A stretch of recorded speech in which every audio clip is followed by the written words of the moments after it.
नमस्ते दोस्त, प्रणाम। आप लोग के स्वागत है हमारे चैनल पर। दोस्त, खेसारी लाल यादव जी का एक सैड सॉन्ग आ रहा है अंकिता फिल्म के चैनल पर। आप लोग को बहुत जल्द इसका वीडियो देखने को मिलेगा। इस सॉन्ग का टाइटल है ए जानो मुबारक हो शादी। ए जानो मुबारक हो शादी। और इस सॉन्ग को जो लिखे हैं वो राइटर का नाम है अखिलेश कश्यप। अखिलेश कश्यप जी ने इस सॉन्ग को लिखे हैं। इसमें एक्ट्रेस जो है निकिता भारद्वाज जो है, इसमें एक्ट्रेस है निकिता भारद्वाज।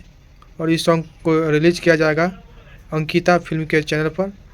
जो कि इस सॉन्ग को खेसारी लाल यादव जी अकेले गए हैं, इसमें कोई फीमेल सिंगर नहीं है।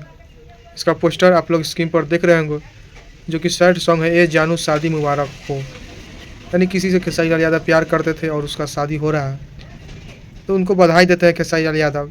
ए जानू मुबारक हो शादी, जो कि अंकिता फिल्म के चैनल पर आएगा, तो आप लोग ज़रूर देखिएगा। बाकी धन्यवाद। और चैनल पर नए होंगे तो चैनल को सब्सक्राइब कर दीजिएगा।